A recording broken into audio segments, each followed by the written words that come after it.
merci de nous recevoir dans votre bureau à Paris. Bonjour Monira. Donc, vous êtes d'origine algérienne, docteur en droit, avocat barreau de Paris.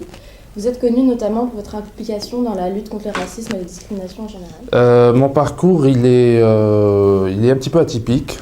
En 99, j'ai prêté serment, j'étais avocat en Algérie. Ensuite, en 2001, je suis venu en France pour effectuer des études de troisième cycle. J'ai fait un master, un DEA à l'époque, en droit de l'économie internationale, à Paris 5. Et j'ai enchaîné tout de suite avec un doctorat en droit public. Et j'ai travaillé pendant 8 ans comme responsable du service juridique du mouvement contre le racisme et pour l'amitié entre les peuples. C'est très bien. Donc l'accord franco-algérien a été signé à l'époque justement pour définir les règles de l'entrée, le séjour, le travail, les études, la création d'entreprises des ressortissants algériens établis en France. Les Algériens, en raison du contexte historique de l'époque, la France voulait donner aux Algériens un statut particulier, plus ou moins favorable. Cet accord a été signé le 27 décembre 1968 et a connu jusqu'ici trois avenants qui ont soit prévu d'autres droits au séjour aux ressortissants algériens, soit tout simplement ôté quelques privilèges ou acquis aux ressortissants algériens établis sur le territoire français.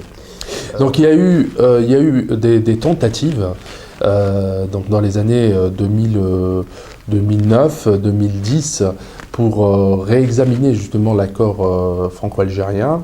Et vous savez, depuis 2001, depuis la dernière date de réexamen de l'accord franco-algérien, le code de l'entrée et du séjour des étrangers a été revu 9 fois.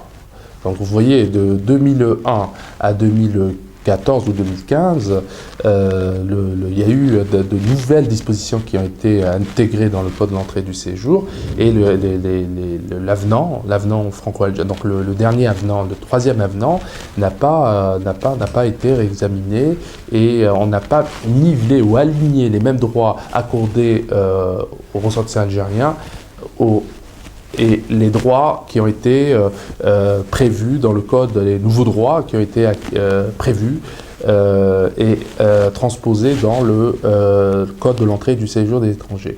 Donc il y a quand même un décalage très important concernant donc l'immigration familiale, mais aussi concernant l'immigration choisie par le travail, par les études, par les stages, par les compétences et talents, et également par la création d'entreprises, par l'activité artisanale, industrielle et commerciale des ressortissants algériens établis durant plusieurs années sur le territoire français, ou qui souhaitent tout simplement venir en France et s'établir sur le territoire français. Mais justement, la question portait sur pourquoi les raisons sont essentiellement politiques. Donc les pourparlers, parce que on entend et on lit dans la presse que la France elle est plus exigeante dans la modification des droits, et elle a tendance à enlever les acquis du droit des Algériens au séjour. Moi je pourrais par exemple vous parler du cas des Tunisiens, des ressortissants tunisiens, lorsqu'ils ont effectué leur dernier avenant sous l'administration Besson. La règle des 10 ans de présence, la régularisation à travers les 10 ans de présence sur le territoire français a été enlevée. Donc c'était l'exigence de l'administration française avant d'effectuer un avenant, un changement, et intégrer justement la régularisation par le travail. Donc c'est devenu la règle des 10 ans pour les ressortissants tunisiens est devenue à titre exceptionnel humanitaire. Alors qu'avant, c'était une règle de régularisation qui était instaurée dans l'accord France-Tunisie, qui prévoyait justement la régularisation de plein droit.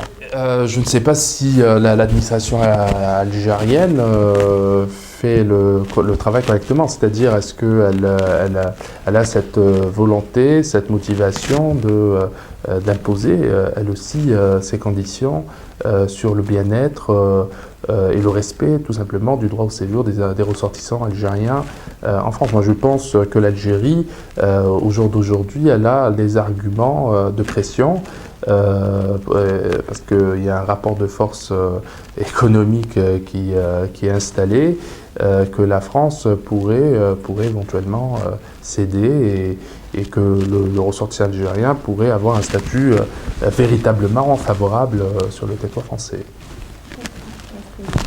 Voilà.